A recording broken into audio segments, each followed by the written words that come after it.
welcome back to the MyMBuzz stage, live here at MCM Comic Con Birmingham. And we have another great guest for you, so please welcome Noah Huntley.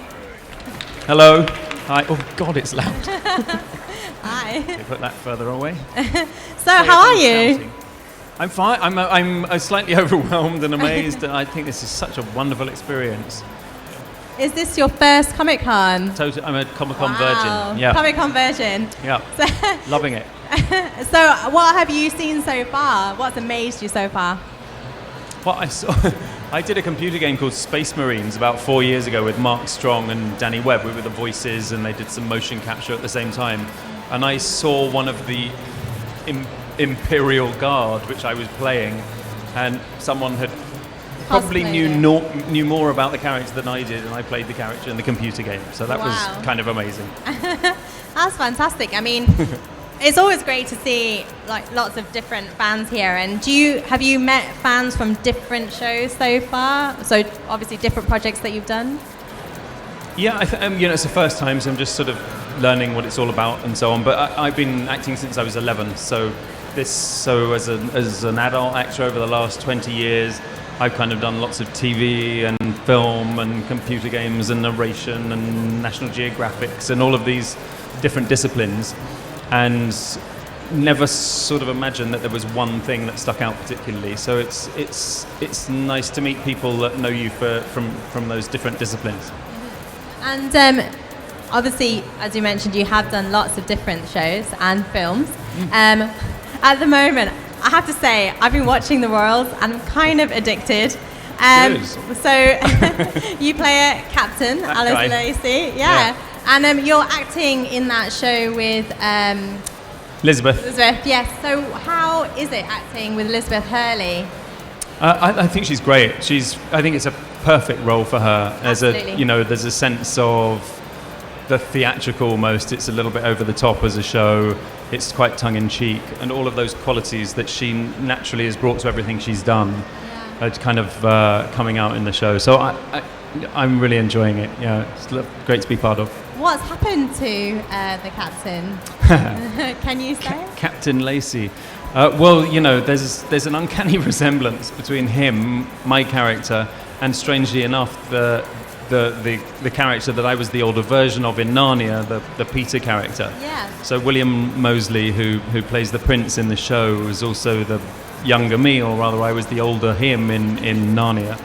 And the casting people and the producers at Lionsgate who put the show together didn't realise that when they cast me. So it's been an interesting sort of, isn't there an uncanny resemblance? And you're having an affair with the Queen, and these are her children. So there's that storyline hasn't even really been opened up yet. It's just been hinted at in the past. So season 2, we see that kind of develop more, and it's a nice storyline, I think, through the show, which is there's a lot changing the whole time, and yet there seems to be some heart in their relationship, which is not necessarily there in the rest of the show or what the rest of the show's about. Kind of mean. Yeah.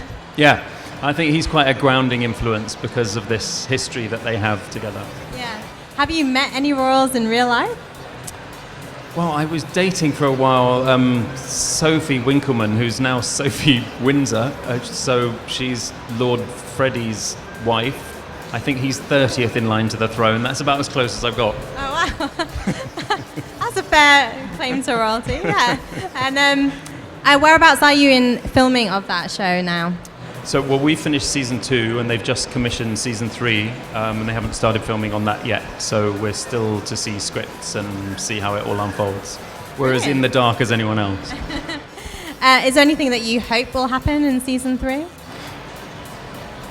Well, I think they're in a nice place now, because he's obviously been accommodating her every will and her mother's ambition that was sort of prevalent and opened up in the first season. And then in season 2, he's assassinated effectively at the end of season 1. And in season 2, he comes back, and it turns out, well, I probably shouldn't. This is probably a spoiler alert at this point, but anyway. He is still alive, and so now it's about what he's going to do, having apparently been almost assassinated, presumably by the woman that he loves. so that's what stay tuned and see. Yeah, exactly. And you play another regal part, I suppose, as King Magnus in Snow White and the Huntsman. Yeah, there've been lots of swords and crowns. Yeah, swords and crowns and horseback riding, all that stuff. So what was it like doing that part? Did you have to train a lot for that? In Snow White? Did I have to train a lot? Well, they have a tendency now to get everyone sort of rehearsing for the first 3 weeks, which basically means sort of pottering around on horses, getting to know your horse in these things, and then they start filming, and then sort of contracts are signed somewhere in amongst all that. And so yeah, there's usually a bit of horse riding that's come into all of those roles. I'm slightly confused with the question now. Lost myself. No, that's fine. I mean, obviously you're asking about the training, and also, you know, you're using swords and that kind of thing in the film. So, did you know much? Did you have much swordsmanship? You've started to become quite familiar with the teams. It's generally the same stunt teams, and often the same horses and the same horse handlers that have horses that they use on films and TV. So, actually, it tends to be the same people. So, yeah. And uncannily, you get assassinated by the Queen. I die in everything I do. You just die. It's my USP. A guy who dies. Guy that we think is going to be a hero and dies. Just. You must die well then. Yeah, well, I don't know. I'm getting a bit complacent with it now. It's like, just croak and I'm out. And I have to make a bit more of an conscious effort to die properly these days. And what was it like with this queen, with Charlize Theron? I mean, I think that's most male fantasy, isn't it? Possibly female fantasy. So there we go, in bed with Charlize and then you die. I think it's probably quite a good way to go. It was quite a funny situation with that actually, because around this particular screen death, she pulls out a dagger and stabs me after poisoning me, and they cut out the sort of preamble so you don't see the poison chalice bit. I think they thought, actually, why give him 2 deaths? We know he's going to die anyway, 1 or 2. So good old-fashioned stabbing worked on that one. So they fitted me with a metal plate, and then that sort of toughened foam goes over the top of that, and then another piece of foam, and then your outfit, and then that's that. So she pulls out the dagger, and then she thrusts pretty hard into this plate over this foam, and it was a good, you know, she had a good sort of target area, but it was getting higher and higher and higher up. And at one point, this stuntman kept coming, going, looking very nervous, and it turned out that she was getting pretty close to my sternum. So that's the truth of my experience with Charlize. Did she hit you hard? Really hard. Yeah. Wow, you're getting beaten up by the queens now. Bruisingly hard, yeah. Wow. And obviously in that as well, we now know that there's going to be a prequel, Winter War. So is that a project that you might be attached to? I mean, I'd love to say yes, but I haven't had the call yet. So possibly not, and I think that's because of the change around with cast, and it's a kind of new story from that point of view. And when you saw that movie, what did you think about it? Did it turn out the way that you expected on the screen? Yes and no. I mean, as an actor these days, you're custodian of your character, and the other aspects are looked after by producers and directors and the editors. And of course, with these movies that are CGI laden, so much of it is produced in the editing room after the filming. So the filming will be anywhere from 6 weeks to 3 months, and the whole process of pre-production is often 2 years plus before, and then usually around 9 months to a year of post-production with all the CGI effects, visual effects going on later. So in many respects with those CGI big budget movies, our involvement is fairly minimal, and your job is to kind of make sure that your character has integrity and continuity through the whole thing, and that's your lookout. And then after that, it's God knows where it ends up. So we're going to throw it out to the fans in a moment. So if you guys have questions, please stick your hands up. But before we do that, 28 days later, I'm really sorry to say, you play another man who gets killed off fairly quickly. There you go. Yeah, you're spotting the theme. But a little bit different this way. You get macheted to death by a girl, I guess. Naomi. And, yeah. And but what was it like being in that and filming in a film directed by Danny Boyle? Oh, I just adore Danny. I think he's the perfect director. He's got a good. Producers love him because he's always got an awareness of what sells and the market it's going to. Actors love him because he rehearses with them and has a sort of a childlike enthusiasm for the possibilities of what could be created, and does something that I think a lot of directors fail to do, which is to allow actors to make mistakes. So that in the rehearsal stage of things, there's an exploration of where you may have come from, where you're going to, and where you are, and how you're reacting to given situations, and exploring those things without feeling silly for suggesting things. It's a bit like being in a classroom at school and not being the person that wants to stick up their hand, because you get very self-conscious. And even as actors who should naturally be more extrovert and open and to that process, often they're not, and so having the right person teasing that out is invaluable, and he's the best person I've worked with from that point of view. Brilliant. Okay, so we're going to take some fan questions now. I see a couple of hands going up. Hello, sorry, a bit of help from my son there. Hi. Obviously, lately you tend to play a lot of royal characters, lots of kings. But if you could pick any historical, obviously any previous king, who would it be? Preferably someone who doesn't die prematurely or quite violently. So if you could play any monarch, who would it be? God, that's a good question. I'm not sure I know enough about the monarchy. I think I'm probably an anti-monarchist, but I always thought Richard the Lionheart had quite a nice name. Who's yours?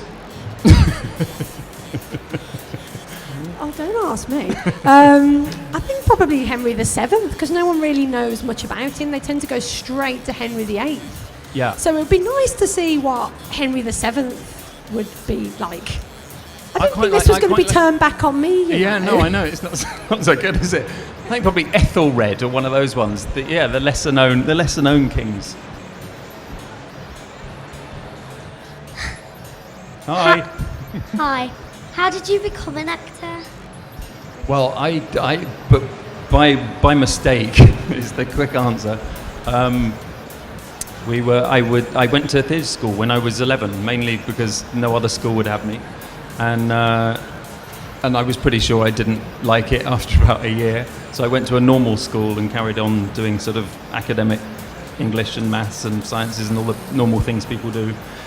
But thankfully I had an agent that I'd met at the theatre school when I was 11, and she kept putting me up for TV commercials and musical theatre and this kind of thing. So I did Coca-Cola commercials, and I seem to do a lot of orange juice commercials. And then I was in The King and I in Worthing when I was about 11. And I did a few more musicals, Pippin and Oliver and those sorts of things, and then started doing more and more TV. And then when I was sort of 18, I did a film in Yugoslavia for the BBC, and then that led to Emmerdale when I was 19. And then that led to not doing TV for another 10 years and focusing on film and theatre. And then coming back to TV and mainstream television with Holby City. And it'll probably be another 10 years before I go back to it. But you have done quite varied stuff, but I'd say most of your roles are fairly intense. Are we ever going to see you do like a comedy or a musical on TV? Yeah, absolutely. And there have been sort of comedic moments that have come through, but they tend to be, lesser known.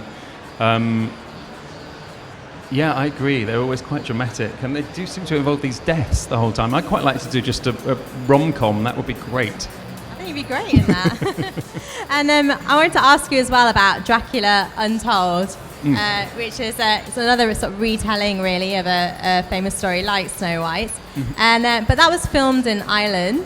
Yeah, did you go out and have some Irish fun when you were off set? Oh, it was so much fun. Yeah, it was such a fun cast. I mean, I think there were probably 2 female characters in the thing, so there was a lot of testosterone flying around Belfast. Do you have any stories from that set? Not I'm going to tell you, but it was really fun hanging out with Dominic Cooper, and Luke's the lion's share of that film. He was sort of pretty intensely involved filming every day, and we in comparison, we were kind of on Easy Street. So, and we were in an amazing hotel, and they had a great cocktail bar, and it was a fun 3 months. Sounds brilliant. Yeah. Well, lastly, just a couple of quick questions for you, since we're at Comic-Con and you were mentioning some of the characters dressing up. So if you were going to dress up as any character, who would you choose? Minions. I think I'd be I couldn't be a minion. It'd be ridiculous. You could be a minion. It'd be a ridiculous outfit. There's a full-size Lego Batman walking around. So. But there you go. I mean, as I say, funny seeing one of these Space Marines going around. I'm so pleased to see that. I loved Inside Out as well. I'd love to go down that route. But I've seen so many inspiring costumes, and I love the commitment everyone's made to getting into it here. Maybe next time we'll see you in a costume. Yeah, well, maybe. Yeah, maybe. And lastly, the big movie coming out is Batman versus Superman. So if you have to pick a side, who would you choose? Gotta go Henry Cavill, haven't we? Can't go for Ben Affleck. Yeah, I think probably Superman. Brilliant.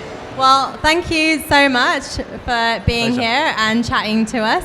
And thank you also for the signed poster, which will be available if you want to sign up to our competition online or subscribe to our YouTube channel. Follow us on Twitter for a chance to win that and other signed posters from our panelists this weekend. But thank you again, Noah Huntley. Thanks, Tam. Thank you.